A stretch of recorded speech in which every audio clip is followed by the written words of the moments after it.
Alhamdulillah,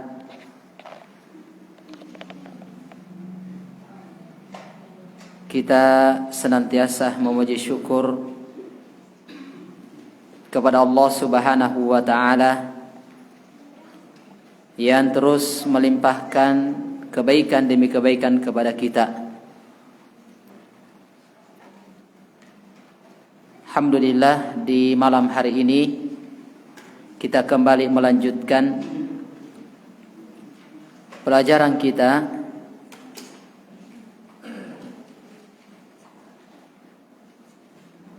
berkaitan dengan ahkamul janaiz, yaitu hal-hal yang berkaitan dengan penyelenggaraan jenazah. Dan kita masuk ke bahagian yang kedua dari penyelenggaraan jenazah, sebagaimana disebutkan oleh para ulama rahimahullahu taala dari hadis Nabi sallallahu alaihi wasallam, dari hadis Abdullah bin Abbas riwayat Imam Al-Bukhari dan Imam Muslim, di mana Nabi kita sallallahu alaihi wasallam telah bersabda, "Iksiluhu bima'in wasidr." Iksiluhu bima'in wasidr, mandikanlah jenazah tersebut dengan menggunakan air dan sidr. Air, demikian pula yang dicampur dengan daun bidara. Kemudian Rasulullah SAW mengatakan, wa kaffinuhu fi thawbain, maka kafanilah dia dengan menggunakan 2 lapis kain. Maka jamaah yang dimuliakan dan dirahmati oleh Allah Subhanahu wa Ta'ala, sini menjelaskan kepada kita berkaitan dengan hukum mengkafani jenazah. Tentunya sama dengan hukumnya memandikan jenazah. Dia adalah merupakan fardu kifai atau fardu kifayah. Adalah merupakan kewajiban dari orang-orang muslim. Tetapi jika sudah ada yang melaksanakan kegiatan tersebut, maka gugur kewajiban yang lainnya. Hanya saja para ulama rahimahullahu ta'ala mengingatkan, kadar kewajiban mengkafani si mayit adalah, yaitu bagaimana menutupi seluruh tubuh si mayit. Adapun sisanya itu adalah sunnah. Sehingga ini sangat penting jamaah yang dimuliakan oleh Allah Subhanahu wa Ta'ala.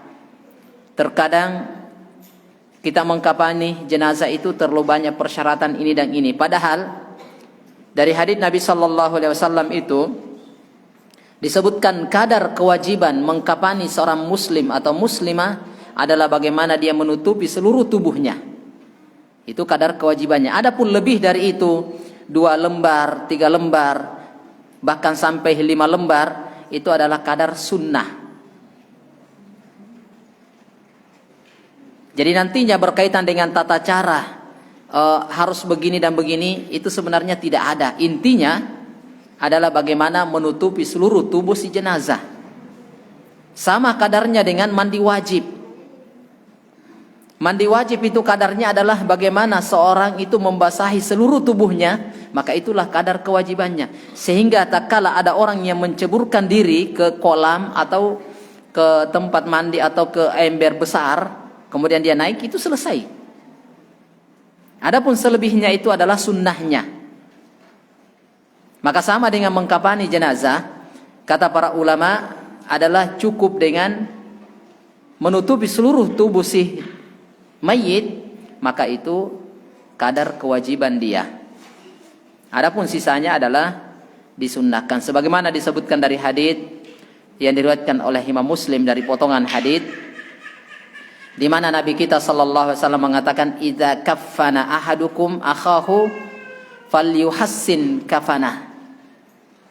Jika kalian mengkafani saudara kalian atau salah seorang di antara kalian dikafani oleh saudaranya, mengkafani saudaranya, maka falyuhassin, maka perbaguslah kafannya. Nah, ini jamaah yang dimuliakan dan dirahmati oleh Allah Subhanahu wa taala. Oleh karena itu disebutkan dari awal hadis telah kita sebutkan kadar kafan tersebut, disebutkan wa kaffinuhu fi thawbain, maka kafanilah dia dengan kedua bajunya. Maka ini jamaah yang dimuliakan oleh Allah Subhanahu wa taala juga jadi pelajaran bagi kita di antara keterangan para ulama bahwasanya biaya untuk mengkafani dan pengurusan jenazah itu tentunya diambil dari harta si mayit, harta si mayit. Kemudian juga masalah kain kafan atau warnanya daripada kain kafan itu, apakah harus dengan berwarna putih atau boleh dengan warna yang lainnya? Misalnya kita menggunakan kain kafan yang berwarna hitam atau warna-warna lain, apakah boleh? Ini kita berbicara masalah hukum. Karena kafan wajib berarti harus warna putih, tidak boleh warna lain. Maka kita dapatkan hadis yang diriwayatkan oleh Imam Abu Dawud, Imam At-Tirmidzi dan disahihkan oleh Asy-Syaikh Al-Albani rahimahullahu taala. Disebutkan albasu min siyabikum al-bayadah wa kaffinu fima atau fiha mautakum fa innaha min khairi siyabikum. Di mana Rasulullah sallallahu alaihi wasallam mengatakan, pakailah pakaian yang berwarna putih dan kafanilah mayat atau jenazah di antara kalian dengan warna putih, karena itu adalah sebaik-baiknya pakaian. Maka dari sini para ulama menyebutkan bahwasanya mengkafani ini bukanlah dengan berwarna putih, itu bukan wajib. Boleh dengan warna yang lain. Hanya saja jangan dicoba-coba ini jamaah. Ini bisa jadi bahaya. Tapi berkaitan dengan masalah hukum boleh saja. Tetapi berkaitan dengan dampak yang akan ditimbulkan tak kala kita ganti selain warna putih, nah ini bahaya ini. Nah, ya kan tidak wajib. Kita bisa terapkan yang lain. Nah, hati-hati di sini. Terkadang ada seorang yang menghidupkan sunnah, tetapi dia dapat dosa ketika menimbulkan bahaya atau huru-hara di tengah kaum muslimin. Maka kita bukan berarti membenci sunnah, tetapi kita melaksanakan sesuai dengan kebiasaan selama tidak bertentangan dengan syariat. Nah, ini jamaah yang dimuliakan dan dirahmati oleh Allah Subhanahu wa taala. Demikian pula berkaitan dengan 3 lembar kain kafan itu sunnah. Kadar kewajibannya adalah mungkin bisa 1 lembar selama dia menutupi jenazah sudah cukup. Itu kadar kewajiban, tetapi sunnahnya dengan 3 lembar kain kafan. Sebagaimana disebutkan dari hadits Aisyah, riwayat Imam Muslim, di mana Nabi kita Muhammad sallallahu alaihi wasallam mengatakan, kuffina Rasulullah sallallahu alaihi wasallam, ketika Rasulullah meninggal maka Aisyah mengatakan, kuffina Rasulullah sallallahu alaihi wasallam fi salasi aswabin bayadin atau baydin suhuliyatin min kursafa laisa fiha qamisun wala imamah. Perhatikan hadis ini. Ini sudah tergambar cara mengkafani jenazah dari hadis Aisyah. Kata Aisyah radhiyallahu anha, Rasulullah itu dikafani dengan 3 lembar. 3 lembar kain berwarna putih yang dari Yaman. Disebutkan laisa fiha qamisun wala imamah, tidak ada bajunya. Biasanya kan ada buatkan baju. Biasanya akhwat itu dibuatkan kerudung dan baju panjang. Nah, perhatikan hadis ini. Jadi disebutkan tanpa baju dan tanpa imamah. Jadi ini tidak ada berkaitan dengan ini. Demikian pula diterangkan oleh jika muncul pertanyaan berkaitan dengan masalah wanita.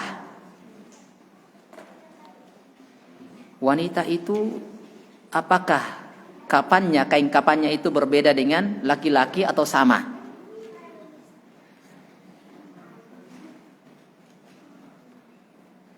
Memang ada hadis yang menjelaskan bahwasanya wanita itu dikafani 5 lembar. Namun hadis yang berkaitan dengan 5 lembar ini itu ada kelemahan. Sehingga para ulama menyebutkan bahwasanya sama dengan kafan laki-laki 3 lembar. Walaupun boleh untuk 5 lembar, laki-laki boleh 5, perempuan boleh 5, juga tidak ada masalah. Jadi tidak ada masalah dalam hal ini. Adapun keharusan bahwasanya si wanita itu harus 5, tentunya tidak. Tentunya tidak, sebagaimana diterangkan oleh Asy-Syaikh Ibnu Utsaimin rahimahullahu taala. Kata beliau, wa qad jaa fi ja'li kafanil mar'i khamsatu athwabin. Ya, mereka mengatakan hadisun marfu'un. Jadi kata Syekh Ibnu Utsaimin dalam hal ini ada hadis marfu yang mana seorang wanita itu dikafani dengan 3 lembar kain kafan. Illa anna fi isnadihi nadhar. Perhatikan kata Syekh Ibnu Utsaimin. Tetapi di dalam hadis ini yang menjelaskan 5 lembar itu ada nadhar. Ini kalau ketika para ulama mengatakan nadhar, berarti itu bukan melihat wanita yang ingin dinikahi. Kalau istilah ahlul hadits tidak seperti itu.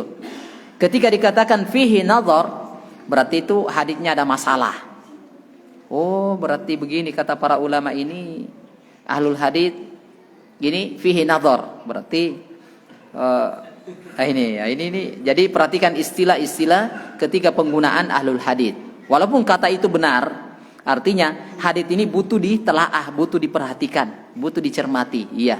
Tetapi istilahnya bahwasanya ketika para ulama ahlul hadits mengatakan hadits ini fihi nadhar, berarti itu ada masalah. Kemungkinan besar kalau bukan lemah atau mungkar, minimal itu dhaif, lemah. Itu wallahu ta'ala bissawab.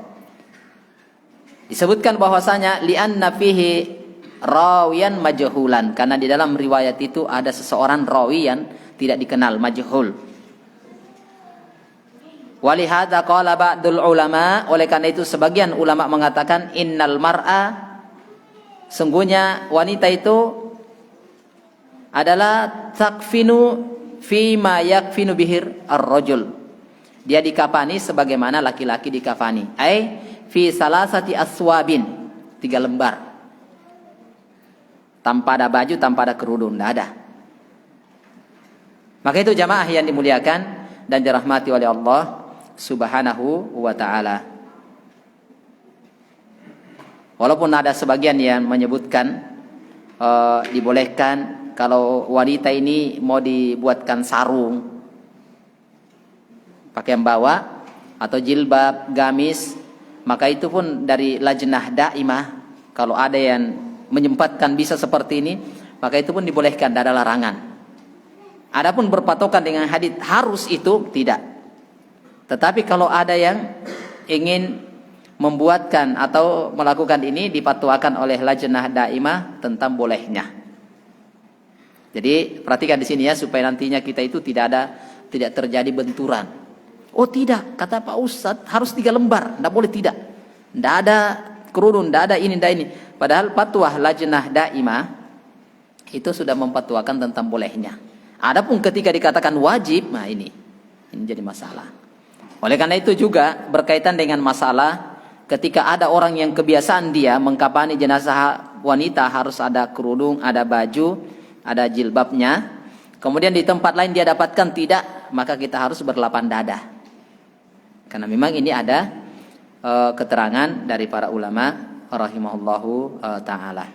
Ini wallahu taala alam bissawab. Kemudian juga sebelum kita sebutkan secara umum, nanti tata caranya adalah berkaitan dengan kain kafan ini, tentunya yang kita butuhkan sebenarnya boleh dengan disiapkan kapur barus yang sudah dihancurkan, yang sudah dihaluskan, kemudian wewangian itu disiapkan untuk diolesi tentunya di kain kafan si mayit nantinya. Jadi ini dibutuhkan. Jadi kenapa jamaah yang dimuliakan? Karena ini ada hadits disahihkan oleh Syekh Al-Albani rahimahullahu taala dari hadits riwayat Imam Ahmad, di mana Nabi sallallahu alaihi wasallam mengatakan, "Idza jammartum al-mayyita fajammiruhu salasan." Apabila kalian memberi wewangian kepada si mayit, maka berilah 3 kali. Artinya kain kafannya nanti sudah disiapkan, boleh kita olesi, atau ada yang biasa semprot-semprot itu dari wewangian, boleh disemprot. Atau kapur barus yang sudah dihancurkan boleh ditaburi di atas kain kafannya. Itu jamaah yang dimuliakan dan dirahmati oleh Allah Subhanahu wa taala. Bahkan kalau kita lihat di tanah Arab sana, di Jazirah Arab, mereka itu kayak semacam dupa. Ya pakai gaharu. Karena gaharu itu mereka memang punya. Jadi dia bakar, kemudian dia sebarkan itu asapnya. Itu gaharu untuk mengharumkan pakaian. Maka terkadang mereka kasih itu. Nah inilah yang biasanya kalau kita haji, umrah, lihat itu, masa dilarang dupa di sini, itu di Arab dupa di mana-mana. Nah ini. Bahkan ada orang dia masukkan dalam baju banyak, dia kasih masuk itu, dia tutupi, asapnya naik keluar lewat lehernya, karena harum sekali. Itu sebenarnya gaharu. Bahkan kalau di Madinah itu, bahkan kita lihat di Yaman, mereka keliling, apalagi Jumat, subhanallah, mereka betul itu kayak berasap, dia bawa keliling, dia mutar sana sini. Ternyata itu bukan dupa biasa, tetapi kayu gaharu yang harum itu. Ini jamaah yang dimuliakan. Kalau kita lihat orang-orang Arab itu subhanallah, kadang kita juga menganggap remeh. Yang begini-begini sebenarnya itu dengan cara bersedekah jamaah. Mereka seperti itu. Orang cium baunya itu sedekahnya dia. Belum lagi yang sering kita lihat, kita sudah baris sholat Jumat ini, sudah duduk rapi, datang dia. Mulai dari depan itu, cuma bawa parfum, itu pun tidak paksa orang. Dia tawarkan, bukan ambil satu, enggak, cuma digosok. Kalau kita malu-malu jamaah, kalau mereka tidak, subhanallah. 10 sop ini, anggaplah satu sop ini 50 orang, 10 saja yang digosok tangannya, sudah dapat 10 orang ini. Di sop kedua, 3 dan seterusnya. Kan biasanya ada yang minta mau digosok, tidak mau, bilang ada. Enggak, mereka lewat. Ya mau saja. Kalau kita lihat, masya Allah, subhanallah, betul-betul mereka itu orang-orang Arab. Sama dengan mereka kadang siapkan termos untuk bagi-bagi air zam-zam. Keliling dia, itu hanya itu, dia bagi-bagi. 1 gelas kecil. Mereka mencari pahala itu dengan cara yang kecil-kecil, tetapi dikali banyak. Bisa lebih banyak dibandingkan yang langsung besar tapi lama baru dapat. 1 kali lagi, kalau dia tidak berkali-kali. Di sekian ratus orang ini, 50 saja dia dapatkan, dia bisa berikan air zam-zam ini, subhanallah. Itulah mereka jamaah. Sama itu pernah ada orang cerita bahwasanya dari umrah, dia mengatakan bahwasanya itu banyaknya yang cium itu Hajar Aswad. Kok harum sekali? Ya bagaimana tidak, itu parfum nomor 1 yang dipakai gosok di situ. Jadi biar berapa orang yang masuk situ pasti ini. Dan ada waktunya itu, setiap mau sholat kalau tidak salah itu dia memang dibersihkan dari orang situ, kemudian memang digosok dengan wewangian. Jadi bukan ini itu ada itu yang tukang lapnya. Itu jamaah yang dimuliakan dan dirahmati oleh Allah Subhanahu wa ta'ala. Itu secara singkat. Kemudian kita lihat kembali ke persiapan kain kafan. Nah ini, itu secara singkat tadi. Nah, yang paling penting jamaah untuk mengkafani jenazah, Itu sebenarnya dari yang kita persiapkan tentunya ada tikar. Sebenarnya ini tikar bukanlah keharusan, tetapi ini ada tikar untuk pembungkus bagian luar jenazah. Itu mereka kalau kita ke ke toko-toko ini, itu mereka tahu mana tikar untuk membungkus jenazah. Maka ada memang tikar yang memang sudah disiapkan. Tinggal diukur berapa panjangnya, tingginya jenazah, disiapkan tikarnya. Jadi pertama sebenarnya disiapkan adalah tikar itu. Di mana tikar ini? Tentunya disitulah nantinya akan diletakkan kain kapan. Jadi saya begini, contohnya begini. Ini diperhatikan ya, karena mungkin saya tidak terlalu banyak menyampaikan teori, langsung ininya. Ini tikar. Biasanya ada tikar, dan ini tikar biasa saja misalnya ya. Di bawah tikar ini, anggaplah jenazahnya nanti kain kapannya begini, maka tentunya kita juga akan mencari tikar sebesar ini pula. Sebesar ini pula, atau sepanjang ini pula. Artinya tikar ini itu sebagai pengalas, tetapi di bawah tikar ini tentunya ada tali. Dan talinya itu bisa 3, diupayakan ganjil, yang penting jangan 1, minimal 3 di bagian kepala, tengah dan kaki, 3, atau bisa 5, atau bisa 7. Ini pengikatnya. Jadi diletakkan dulu tali pengikat di bawah tikar ini, baru letakkan tikarnya. Setelah itu tikarnya selesai, letakkan lagi tali untuk tali kain kapan. Sebenarnya kalau talinya ini tidak ada keharusan sebenarnya dari tali kain kapan, tidak ada. Tali rapia sekalipun bisa. Cuma masalahnya jangan diupayakan jangan. Kalau bisa, yang dibawanya tikar juga kalau kain kapannya banyak, diupayakan juga dari kain kapan. Walaupun boleh dari tali rapia. Biasanya kalau menggunakan tali rapia, itu menganggap bentuk penghinaan, menghinakan sekali itu. Jadi diupayakan kalau dari kain kapan itu, maka kita bisa buat tali dulu. Jadi dari kain kapan yang ada, kemudian kita sisakan untuk persiapan tali. Tali ini adalah bisa dijadikan 10 lembar tali.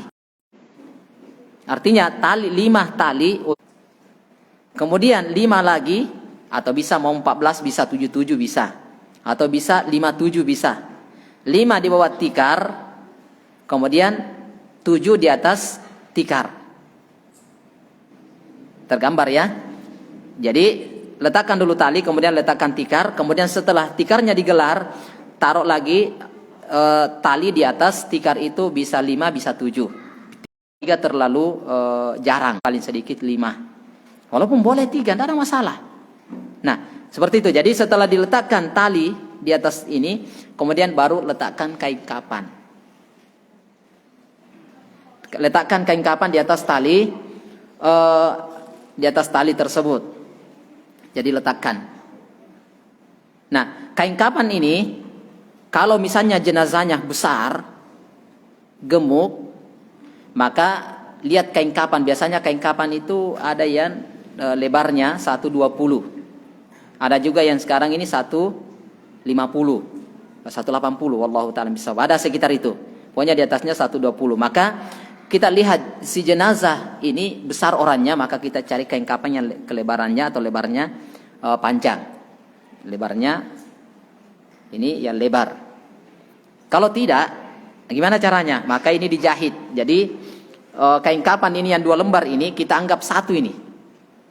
Ini baru dianggap 1, 2 lembar ini dianggap 1, tapi ini nanti dijahit ini. Kalau mau jahit dia bawa ke, biasanya juga tukang jahit takut. Bahaya ini. Ya biasanya, padahal ini enggak. Akhirnya biasanya apa yang terjadi adalah dijahit pakai tangan ini. Padahal sebenarnya kalau mau cepat sekali, bawa saja ke tukang jahit, suruh jahit sebentar sekali dia.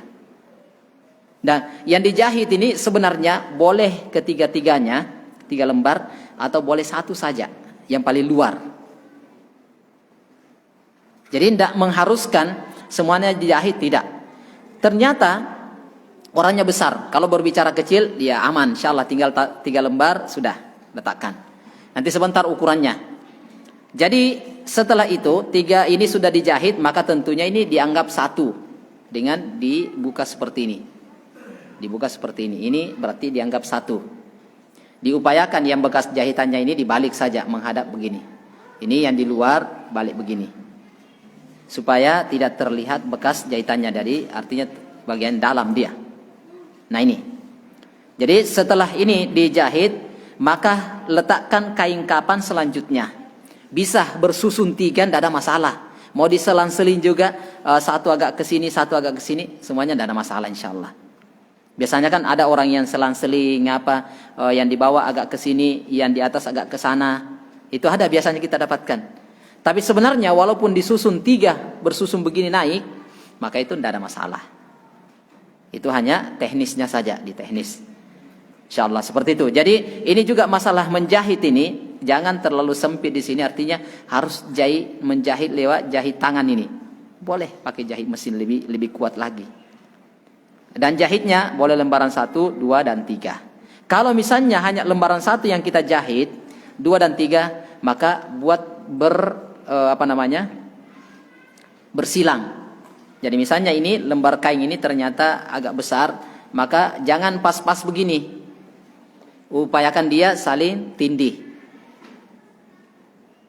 Jadi saling tindih, karena sudah ada di bawahnya tadi yang bagus ini, nanti ini dinaikkan kan aman. Jadi buatkan saya saling menindih begini. Ukurannya tidak mesti harus sekian-sekian, tidak, nanti dilihat dari kebutuhan dan keperluan saja. Oh kalau segini masih cukup, oh iya tidak apa-apa. Yang penting jangan terlalu sedikit ya, karena khawatir nanti kalau ditarik lepas yang dibawa, walaupun ada di luarnya.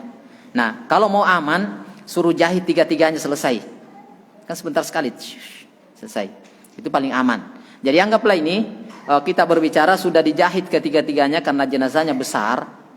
Setelah kain kapan ini ketiga-tiganya digelar, maka inilah diberi wewangian. Bisa setiap lembar diberi wangian, kasih kapur barus. Kemudian atau misalnya 3 ini sudah diberi wangian, disusun 3, kemudian diberi wangian. Nanti saat sudah digulung atau dilipat ini bisa lagi dikasih wewangian, bisa. Jadi bisa seperti itu. Ini perkara dalam hal ini ada keluasan. Ada keluasan. Nah, setelah itu maka dulu ketika kain kapan sudah digelar, sudah diletakkan, maka kita menggunakan kapas. Biasanya banyak membutuhkan kapas ya, buat beli gulungan yang besar. Untuk apa? Adalah memasukkan kapas di lubang-lubang, misalnya lubang hidungnya. Kalau mulutnya menganga tidak bisa tertutup, bisa disumbat dengan kain kapas, telinganya bisa. Atau di tempat-tempat yang diperkirakan ada luka yang itu, maka diperbang dengan menggunakan kain kas atau kapas itu, baru di plaster. Itu. Kalau misalnya ada yang seperti itu. Nah, setelah ini dibuatkan kayak semacam celana. Tentunya celana ini dibawa di atasnya nanti kain di atas kain kapang ini kita letakkan posisi area kemaluannya di sekitar sini, kita letakkan itu yang celana. Biasanya dibuat dari kain kapan itu sendiri. Model celana diguntingkan. Kemudian di atas celana itu yang model celana kita taruh kapas yang banyak. Untuk apa ini? Untuk menghindari adanya cairan yang keluar dari kemaluan dia atau dari duburnya. Ini ada saja kemungkinan itu terjadi. Dan sekarang ini subhanallah ada berikan kemudahan dengan menggunakan popok orang dewasa, tidak perlu pakai kapas lagi. Cukup dengan pakai popok, belikan popok dewasa 1, itu bagus sekali, langsung ada perekatnya. Jangan yang celana ya, yang perekat. Kalau yang celana nanti dorong dari bawah naik kalau ini. Jadi upayakan yang perekat. Kalau perekat tinggal langsung letakkan, jenazah letakkan situ, tinggal selesai, aman dia. Nah itu tidak ada masalah. Ketika kita dapatkan ini, maka jangan, wih, ini zaman sekarang, masya Allah, ini bid'ah ini. Ya tidak ya, tidak sampai di situ insya Allah. Jadi ini setelah itu, nah maka jenazah ini tentunya diangkat ke yang sudah dimandikan tadi, diangkatlah ke tempat ke kain kapan yang sudah diletakkan. Dan kain kapan ini, kalau ini ternyata tidak ada yang bisa memandikan, saya yang harus siapkan kain kapan, kemudian saya harus mandikan, maka ini bisa dilipat. Kain kapan ini supaya dia tidak diinjak, maka lipat saja. Lipat, misalnya terserah mau dari arah kanan dulu, kemudian arah kiri, kemudian setelah itu lipat dari atas ke bawah atau dari bawah ke atas begini, digulung saja. Digulung dengan tikarnya, kasih begini. Setelah itu sebentar selesai dimandikan, maka ini ada yang buka. Jadi tinggal dibuka pelan-pelan. Buka ini. Nah, setelah itu buka lembarannya, jadi tetap aman dalam posisi seperti tadi. Nih. Nah, ini jadi tetap dalam posisi seperti ini. Ini jamaah yang dimuliakan dan dirahmati oleh Allah Subhanahu wa ta'ala. Hanya mungkin muncul pertanyaan, ukuran kain kapan? Sebenarnya ukuran kain kapan jamaah itu tergantung dari tingginya jenazah atau panjangnya jenazah. Kalau misalnya si jenazah ini tentunya kita lihat dari postur tubuhnya, dia besar atau kecil, itu dibutuhkan berapa lembar. Itu tadi dijahit kalau besar. Tapi kalau tingginya adalah ukuran meternya, berapa dia. Anggaplah dia tingginya 170. Tingginya dari ujung kaki sampai kepala. 170 ini maka hitung, memang jangan paskan. Apalagi posisi tangannya nanti begini. Maka kalau begini posisi tangannya, maka anggaplah si jenazah ini 180. Jadi ya, karena ini mengambil ini naik. Ini mengambil kain ini yang tangannya. Maka hitung 180. Ini kalau misalnya 170 jenazahnya, maka hitung kain kapannya 180. Belum lebih dari di atas kepala dan di bawah kaki, itu ada lebih. Jangan pas-pas. Biasanya ini memang waktu hidupnya kayaknya, nah ini biasanya terlalu rakus, itu kain kapannya tidak cukup. Padahal cara ngukurnya yang tidak pas. Itu tadi, kalau ukurannya dia 170 tingginya, kita 190 pasti kurang. Karena kenapa? Sudah 180 itu dengan naiknya ini berarti ambil 10 cm. Berarti sisa 5 cm ujung kaki, 5 cm ujung kepala pasti kurang. Oh ini. Ah, itu. Apalagi kakinya nanti berdiri begini. Itu kan mengambil juga itu. Maka upayakan kata para ulama ditambah masing-masing 30 cm. Kalau mau aman biasanya 25 sebenarnya. Jadi kalau misalnya tingginya jenazah 170 tambah 10 berarti 180. Maka tambah 50 cm. Berarti 2 meter 30. Padahal tingginya ini hanya 170. Itu untuk menghindari kekurangan tadi. Maka ini caranya ya. Jadi para ulama itu menyebutkan jenazah ini, jadi mereka mengatakan tambah 60 cm. Karena masing-masing 30. 30 lebihnya kaki, 30 lebihnya kepala. Jadi lebihnya masing-masing 30 cm. Jadi 60 dia. Walaupun boleh sampai 25, artinya 50, 25 kaki, 25 kepala. Artinya 50. Nah, tinggal gampang. Berapa tingginya jenazah? Tambah 60 cm. Karena tadi, kenapa saya bilang 50? Karena sudah ada diambil 10 cm yang begini. Jadi sama sebenarnya. Jadi 170 tambah 60 tetap 230. Tetap 230. Kalau misalnya si jenazah ini tingginya adalah 160 cm tambah 60 berarti 240. Itu insya Allah aman sudah itu. Tidak akan kurang. tidak akan kurang. Mau posisinya naik, tangannya begini, kakinya begini, maka itu tetap akan cukup. Nanti juga di ujung kain kapan ini mau dilipat masuk, kan biasanya begini. Setelah jenazah ini dikapani, saya model contoh ini ya. Misalnya begini, jenazahnya ini biasanya kan begini, lebihnya. Ini ada di sini, jadi tanya orang ini ada pocong ini. Sebenarnya ini kalau sudah seperti ini sebenarnya dilipat masuk gini. Nanti begini. Ini juga dilipat masuk ini, gini. Jadi ini baru diikat. Jadi gini, Jadi ini di kepalanya itu seperti ini. Kain itu nanti dilipat ke mukanya. Setelah digulung, nanti dilipat ke mukanya baru diikat di bagian lehernya. Sama ini, kakinya di sini, setelah itu lebihnya dilipat masuk begini. Baru diikat. Ini. Jadi ikatnya ini di tengah ini di leher dan di kaki. Itu wallahu taala alam bisawab. Jadi begitu sebenarnya ketentuan dan aturan yang ada. Jadi sebenarnya mengkapani itu tidak serumit, tidak sesulit apa yang sering kita lihat dan digambarkan orang. Nah, sudah ya. Jadi ini ukurannya.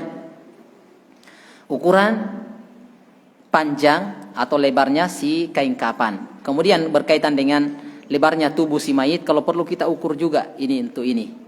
Oh, ini cukup 1 lembar, kalau tidak dijahitkan. Kalau tidak bisa dijahit, susun-susun saja. Susun-susun, tidak ada yang bisa dijahit. Tidak ada juga yang mau jahit, tidak ada. Mesin jahitnya tidak mau juga dipakai, takut. Sudah, susun saja. Maka kain kapan itu buat bersusun saja, seperti tadi yang kita gambarkan, buat bersusun begini. Karena kalau satu tidak cukup, maka buat selisih begini saja. Selisih dari kain kapan ini. Jadi ini karena nanti ada talinya di bawah. Hanya ketika nanti mengkapani jenazah, hati-hati jangan terlalu keras tariknya. Jangan sampai ditarik ini kelihatan di belakang begini. Kan terbuka. Nah, maka ketika mengkapani nantinya ini harus hati-hati. Ketika kita mengkapani jenazah, maka ditahan yang di bawah sambil dirapikan yang di atas. Jadi itu wallahu taala alam bisawab. Jadi ini yang perlu kita perhatikan. Kemudian selanjutnya dari poin-poin yang ada ini, saya contohkan ini jenazah ya, karena waktu sisa beberapa menit ini. Iya, 5 menit lagi. Wah, ini anggaplah ini jenazah. Ini bagian kepala. Nah, itu sudah. Ini bagian kakinya. Jadi saya kapani dia, masukkan di kain kapan seperti ini.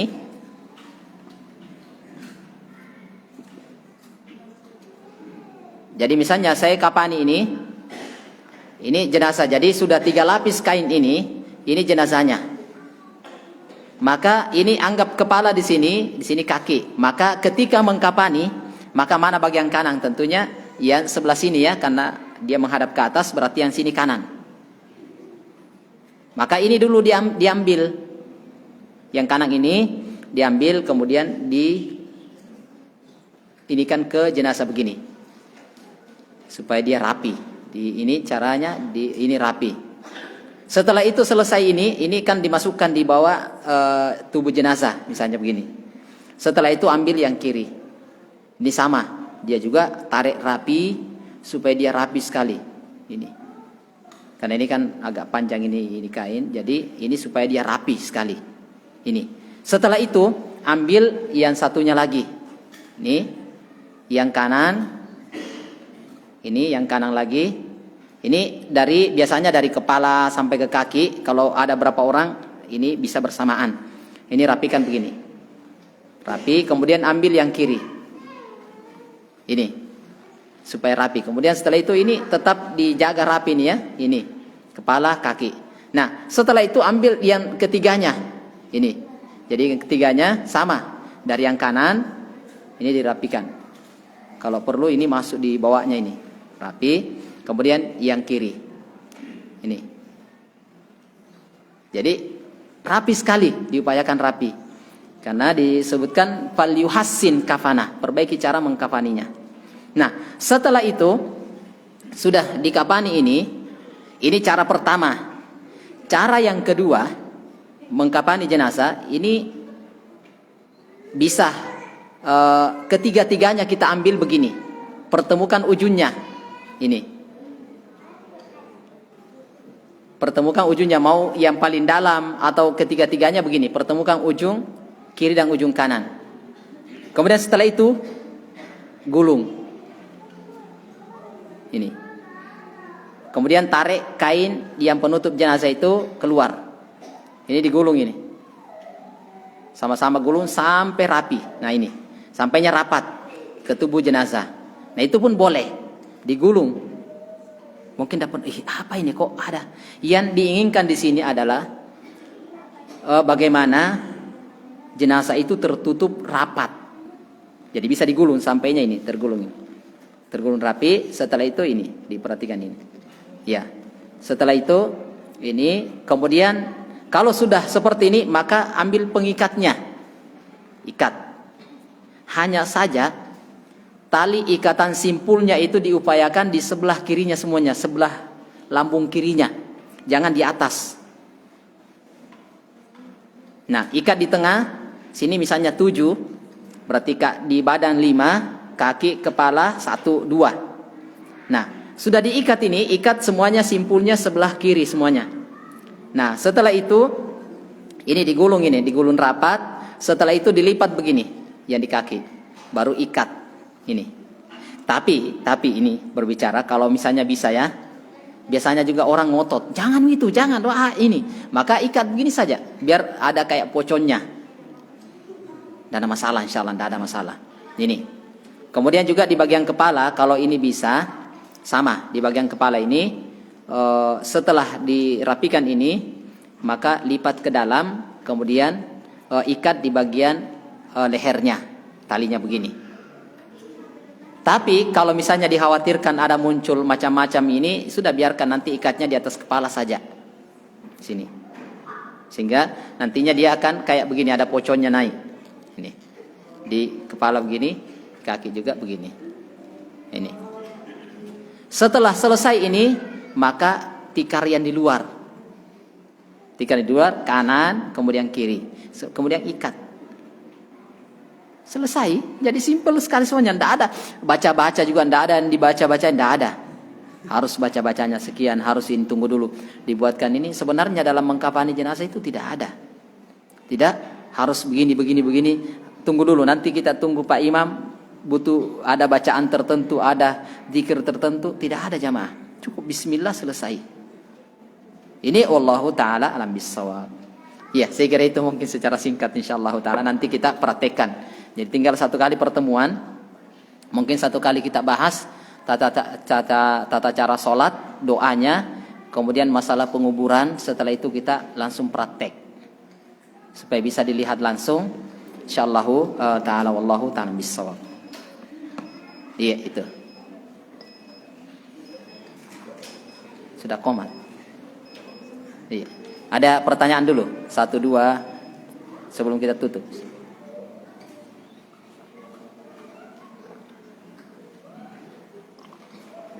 Ini ada pertanyaan Ustaz. Iya. Apa Ustaz? Kalau untuk mayit wanita, bisakah menggunakan kain kafan di dalam, lalu di luarnya menggunakan mukena? Nah ini asalnya tidak ya. Mukenanya itu di dalam. Dibuatkan dulu mukenanya di dalam, baru dikapani. Jadi bukan di luar. Nanti dikira, apa lagi nih? Jadi ini jangan membuat sesuatu yang ini. Jadi diupayakan kalau memang mau dibuatkan mukena bajunya dengan pakaian bawahnya adalah di dalam kain kapan. Jadi nanti dia tertutup dengan kain kapannya. Tertutup dengan kain kapannya. Nanti di luar dikapani, kemudian dipakaikan mukena ini apa lagi nih modelnya? Nah, ini. Jadi dihindari hal semacam itu. Wallahu ta'ala bissawab. Iya, saya kira itu. Dan lain. Iya. Iya, betul.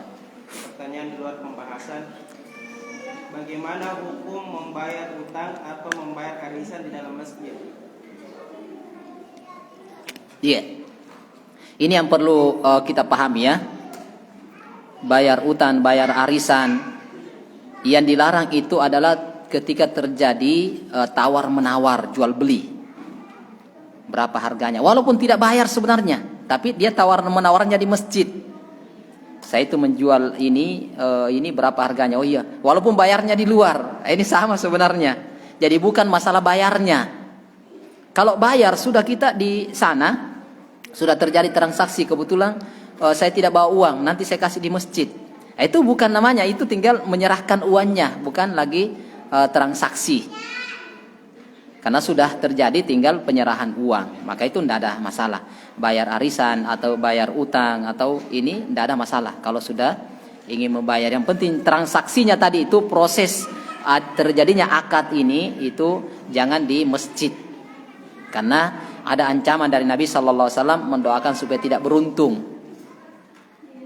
Artinya kalau itu tidak akan berkah. Nah ini wallahu ta'ala bisawab. Saya kira itu. Ini mungkin yang bisa kita ingatkan insyaallah ta'ala. Wallahu ta'ala bisawab. Sedikit yang bisa kami ingatkan, lebih dan kurangnya mohon maaf. Wallahu ta'ala bisawab. Subhanakallahumma rabbana wa bihamdik, asyhadu an la ilaha illa anta astaghfiruka wa atubu ilaik. Assalamualaikum warahmatullahi wabarakatuh.